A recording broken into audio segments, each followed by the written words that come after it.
Olá, queridos alunos! Sou eu de novo aqui com vocês, a professora Maria Luísa, dessa vez para a gente estudar responsabilidade social e ambiental. Mais uma matéria de 30 horas, nós vamos estar juntos durante esse bimestre e eu espero que seja tão proveitoso para vocês quanto é para mim. As primeiras orientações que eu gostaria de dar diz respeito às leituras. Você precisa estar sempre atento ao seu material didático. Ele é de leitura obrigatória e você tem que acompanhar a disciplina a partir deste material. Então, peço você que mantenha a leitura em dia do seu material conforme o andamento das aulas, conforme as semanas que nós formos tendo de aula, você vai lendo o seu material. Além disso, vão ser disponibilizados na plataforma também textos complementares, vídeos, além dessas aulas que eu estou dando para vocês. Então, eu espero que vocês gostem bastante. Qualquer coisa, entre em contato pela plataforma, comigo, com o nosso tutor e vá tirando suas dúvidas. Comunique-se conosco para que você consiga acompanhar a disciplina e ter bons resultados nesse bimestre. Mas, vamos ao nosso conteúdo e vamos começar conversando sobre a importância dessa disciplina, né? Por que falar sobre responsabilidade social e ambiental num curso técnico de logística? Por que discutirmos isso nesse curso? Na verdade, isso é uma disciplina que ela caberia para qualquer tipo de curso que estivéssemos tendo, né? O logística também, mas para qualquer curso. Responsabilidade social e ambiental trata de um assunto que é extremamente atual, extremamente importante, que é a relação empresa-sociedade. O próprio nome diz responsabilidade social e ambiental. Vamos tratar dos vários aspectos, vários compromissos que a empresa tem que ter com a sociedade, seja no aspecto ambiental, seja no aspecto social. A empresa tem que ter esse compromisso com a sociedade. Então, é isso que nós vamos ver nessa disciplina e é um assunto da maior atualidade, é um assunto da maior importância para os dias atuais e eu espero que vocês gostem e verifiquem essa aplicação no mundo, na sociedade de hoje. Na primeira aula, então, nós vamos conversar aqui sobre a evolução histórica e a consciência ambiental. Pessoal, a questão da consciência ambiental e a evolução histórica dessa responsabilidade, ela está diretamente atrelada com a própria história da evolução humana. Veja bem, no começo da nossa história, quando nós éramos nômades, quando nós não vivíamos em grupos, a nossa interferência no meio ambiente era mínima, né? O humano, ele era coletador, ele vivia daquilo que a natureza fornecia, ele não se agrupava, então ele ficava no ambiente por pouco tempo e de forma com um número menor de pessoas, e isso causava estragos mínimos em questão de ambiente. À medida que o ser humano vai ficando fixo numa determinada região, ele começa a ter que modificar esse ambiente para adequar a sua existência. Quando você se fixa num determinado local, você começa explorando aquilo que existe, mas aquilo se extingue, né, em termos de recursos naturais. Então, ele começa a modificar o ambiente para a sua existência. E qual o resultado disso? O resultado disso é uma maior interferência no ambiente. Então, o homem começa a intensificar a sua relação com o ambiente, modificá-lo para a sua existência em um único lugar. E esse processo vai evoluindo, né? O homem vai agrupando, vai formando centros mais populosos, vai modificando o ambiente, primeiro a partir de agricultura, mas depois com a construção de casas, com vias de passagem de carros. E à medida que vai ocorrendo essa evolução, ele vai interferindo cada vez mais no ambiente. Até o período pré-revolução industrial, a gente tem uma interferência impactante em relação ao que existia antes, mas nem um pouco comparável ao que virá depois da Revolução Industrial. Porque até então era manufatura, o trabalho era manual. Então, era a pessoa trabalhando todo o processo produtivo de uma forma artesanal, e isso implicava em consumos de matéria-prima bem menores. A partir do momento que a gente tem a Revolução Industrial e a entrada das máquinas, a produção em massa, a gente passa a ter um impacto muito mais significativo na sociedade e no meio ambiente. Por quê? Porque a produção em massa implica em consumo de matéria-prima em massa. Então, a produção industrial passa a demandar na natureza muito mais do que jamais demandou. E nesse período, então, nós temos uma enorme devastação ambiental. Além dos prejuízos ambientais, nós também temos a questão social. Por quê? As empresas passam a contratar mão de obra vinda do campo, as pessoas migram do campo para a cidade, e ela passa, então, a contratar essas pessoas. Então, nós temos também os conflitos trabalhistas. Entra a questão social nesse contexto da evolução da relação empresa-sociedade. Então, temos o consumo aumentado de matéria-prima para a produção em larga escala, e temos também aí os primeiros conflitos sociais em empresa e homens, né? Os conflitos trabalhistas. Além disso, além desse contexto todo, essa interferência humana no ambiente começa a trazer consequências no sentido de novas doenças, de coisas doenças não conhecidas anteriormente, elas começam a surgir. Além disso, a poluição também traz inúmeras doenças de ordem respiratória, de pele, uma verdadeira devastação, uma verdadeira mudança em termos de relação ao ambiente e seres humanos. E esse contexto ele não melhora, né? À medida que a gente vai evoluindo, e aí já falando de século XX, a gente continua tendo um consumo enorme, uma interferência no ambiente enorme, né? A interferência ocorrida no século XX, ela é 3 vezes maior do que a interferência acontecida até então. Então, a gente vai nessa crescente de impacto ambiental, de questões sociais complicando, de diferenças sociais, desigualdade e todo esse contexto de desequilíbrio, digamos, na ordem natural e na ordem social. Então, esse é o contexto que nós temos, então. Só que o mundo começa a padecer, né? O mundo começa a padecer, se percebe que a gente não consegue que a natureza se recupere na medida do consumo, né? E que certos danos eles são irreparáveis. Uma vez causados, você não consegue reverter. E esse contexto começa a preocupar um grupo da população que pensa que temos que repensa o desenvolvimento a partir da proteção do ambiente. Se a natureza não se recupera no nível em que se consome, então, logicamente, nós vamos chegar a uma situação em que no futuro não vai se ter recurso, né? Começa a se perceber essa finitude dos recursos naturais e que os conflitos entre os seres humanos e empresas está cada dia maior. Então, nesse contexto de repensar as ocorrências e o desenvolvimento até então gerado, você começa a ter o que a gente chama de consciência ambiental, começa a tomada da consciência ambiental. Em especial, o ano de 1968, ele é muito importante em termos de história para essa tomada de consciência. Nesse ano de 1968, nós temos 3 eventos muito importantes, que é o Clube de Roma, a Assembleia das Nações Unidas e a Conferência de Estocolmo.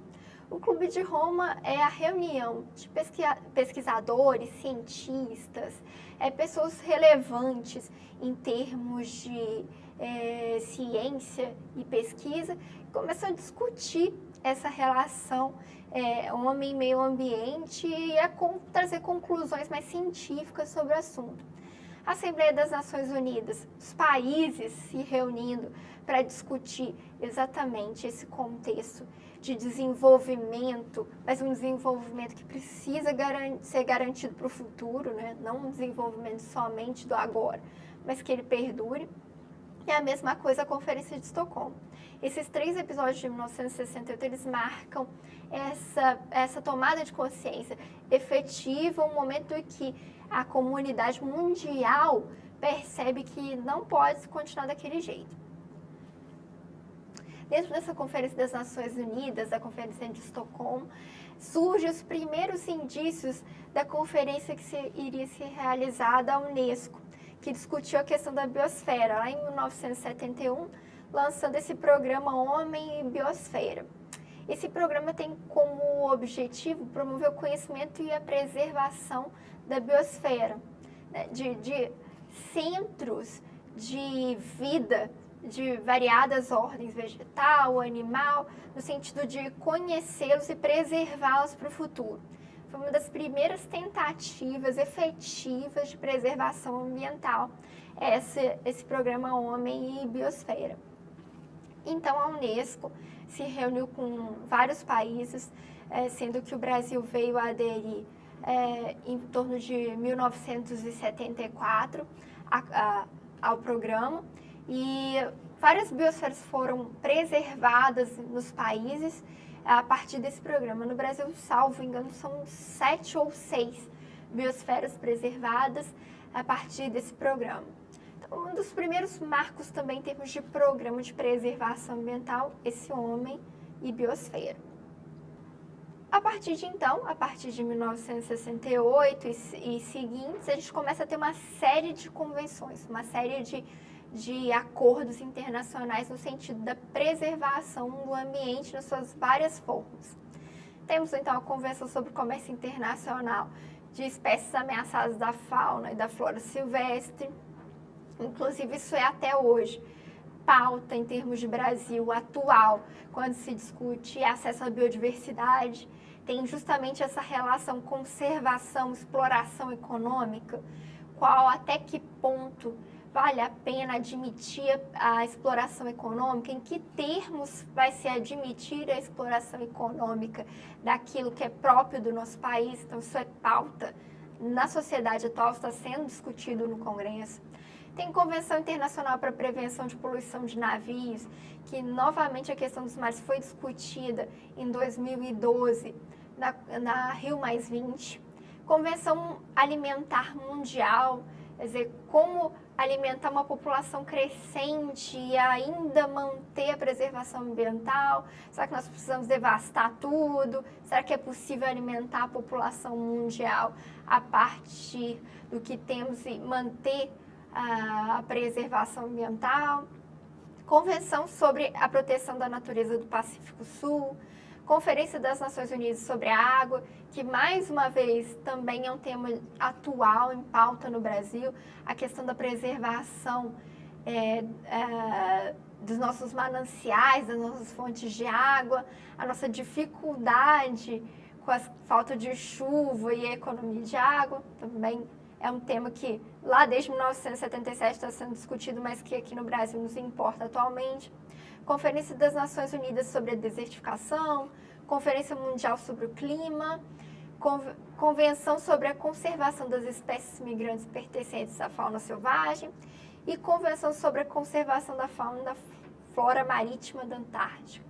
São algumas das várias conferências que começaram a ocorrer até então e que mostram que essa tomada da consciência, ela veio com força total e começou a se discutir as várias possibilidades dentro da preservação ambiental.